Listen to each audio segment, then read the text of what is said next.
ഇല്ല, വീട് വാങ്ങേണ്ട ആവശ്യമില്ല ശരിക്കും.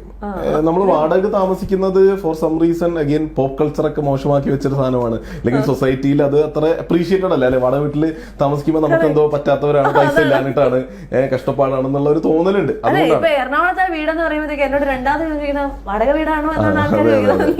ഞാൻ എറണാകുളത്ത് താമസിച്ച ആളാണ്. ഞാൻ വാടക വീട്ടിലാണ് താമസിച്ചത്. ഞാൻ ബാംഗ്ലൂർ ഇപ്പൊ വാടക വീട്ടിലാണ് താമസിക്കുന്നത്.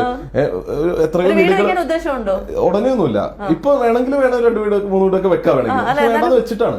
ആവശ്യമില്ല. അതൊരു നല്ല ഫൈനാൻഷ്യൽ ഡിസിഷൻ ആണെന്ന് എനിക്കിപ്പോ തോന്നണില്ല.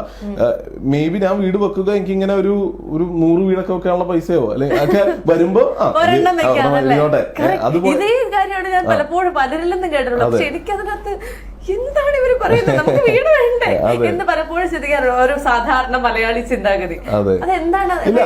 അത് ഭയങ്കര ഇമോഷണൽ ആയിട്ടുള്ള ഒരു സാധനം കൂടിയാണ്. നമ്മൾ ഇത്ര നേരം പറഞ്ഞത് വളരെ വളരെ ഒബ്ജക്റ്റീവ് ആയിട്ടുള്ള മണി ഓറിയന്റഡ് എല്ലാവർക്കും പറഞ്ഞു കൊടുക്കാൻ പറ്റിയ സാധനം. വീടിനോട് ഇമോഷണൽ അറ്റാച്ച്മെന്റ് ഉണ്ട് അല്ലെ. അപ്പൊ പിന്നെ നമുക്ക് അതിൽ കൈ കടത്തുന്ന അത്ര ശരിയല്ല. അഗൈൻ ആ ഇമോഷൻസിനെ മാറ്റി വെച്ച് വളരെ സ്റ്റാറ്റിസ്റ്റിക്കലി നമ്പേഴ്സ് വെച്ച് പറയുകയാണെങ്കിൽ വീട് വെക്കേണ്ട ആവശ്യം മേ ബി ഉണ്ടാവില്ല. റെന്റ് താമസിച്ചെന്ന് പറഞ്ഞാൽ പൈസക്ക് നഷ്ടമൊന്നുമില്ല. ആൾക്കാർ വിചാരിക്കുന്നത് ഇത്ര ഡൗൺ പേയ്മെന്റ് കൊടുത്ത അല്ലെ പിന്നെ EMI എത്ര അല്ലേ പോണുള്ളൂ, ആ റെന്റിന് എന്തായാലും കൊടുക്കണ്ടേ, അങ്ങനെയുള്ള ചിന്തകളൊക്കെ ഉണ്ട്. ഞാനിപ്പോ 20,000 രൂപയുടെ ഒരു വാടക വീട്ടിലാണ് താമസിക്കുന്നത്. അപ്പൊ നമ്മൾ ആലോചിക്കുന്നത് എന്താണ്, ബാങ്കിൽ നിന്ന് ലോൺ എടുത്തു കഴിഞ്ഞാൽ ഈ വല്ല 20-22 രൂപയായിരിക്കും EMI അടയ്ക്കേണ്ടതുള്ളൂ. അപ്പൊ ഈ പൈസ അടച്ചു കഴിഞ്ഞാൽ ഇത്ര വർഷം കഴിയുമ്പോൾ എനിക്ക് എന്റെ ആ വീട് സ്വന്തമാവല്ലേ എന്ന് ചിന്തിക്കുന്ന ആള് എങ്ങനെയാണ് മണ്ടനാവുന്നത്? ഇല്ല, കാലഘട്ടം കുറെ മാറിയില്ലേ. ജീവിതകാലം മുഴുവൻ ഈ എറണാകുളത്ത് ആ ഒരു ഇപ്പൊ താമസിക്കുന്ന അല്ലെങ്കിൽ വീട് വാങ്ങാൻ പോകുന്ന ജംഗ്ഷനിൽ തന്നെ ഉണ്ടാകുമെന്ന് തോന്നുന്നുണ്ടോ? അങ്ങനെ തോന്നുന്നുണ്ടെങ്കിൽ നമ്മൾ നമ്മുടെ ആസ്പിറേഷൻസിനെ നമ്മൾ ലിമിറ്റ് ചെയ്യല്ലേ. We never know where life is going to take us. അപ്പൊ ജീവിതം ഭീകരമായി മാറാം, നമ്മൾ വേറെ നാട്ടിലേക്ക് പോകാം, നമുക്ക് ആ ഒരു ഫ്രീഡം കൊടുക്കണ്ടേ. അപ്പൊ വീട് നമ്മൾ അങ്ങനെ പിൻ കൂടിയല്ലേ ഒരു സ്ഥലത്തേക്ക്. അതിന്റെ ആവശ്യമുണ്ടോ ശരിക്കും? അത് മാത്രമാണോ ഈ പറയുന്നതിനകത്തുള്ള ഒരു ലോജിക്?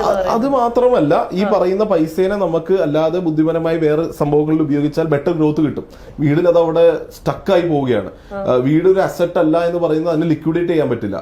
നമ്മൾ കുറെ പൈസ കൊടുത്ത് അത് വാങ്ങിച്ചു, നമുക്ക് എന്തെങ്കിലും ആവശ്യം വന്നാൽ ആ വീട് വിറ്റാന്നൊക്കെ പറഞ്ഞാൽ ഭയങ്കര പാടുള്ള സംഭവമാണ്. അപ്പം ഒട്ടും ലിക്വിഡേറ്റ് ചെയ്യാൻ പറ്റില്ല.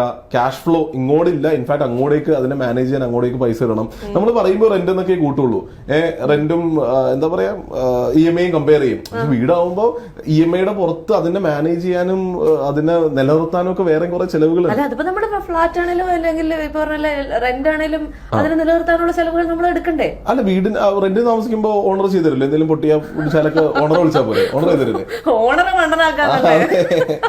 അപ്പൊ അങ്ങനെയുണ്ട്. അപ്പൊ ആ ഒരു ഇമോഷണൽ മേ ബി കുറച്ച് നമ്പേഴ്സ് വർക്ക്ഔട്ട് ചെയ്താൽ ചിലപ്പോൾ എവിടെയെങ്കിലും ഒക്കെ നമുക്ക് ആ ഇമോഷനും കൂടെ കുറച്ചിടുമ്പോൾ വീട് വാങ്ങാന്ന് തോന്നും. പക്ഷേ ഈ പറഞ്ഞ പോലെ നമുക്ക് നമ്മുടെ ജീവിതത്തിൽ മാറ്റങ്ങൾ സംഭവിക്കാം.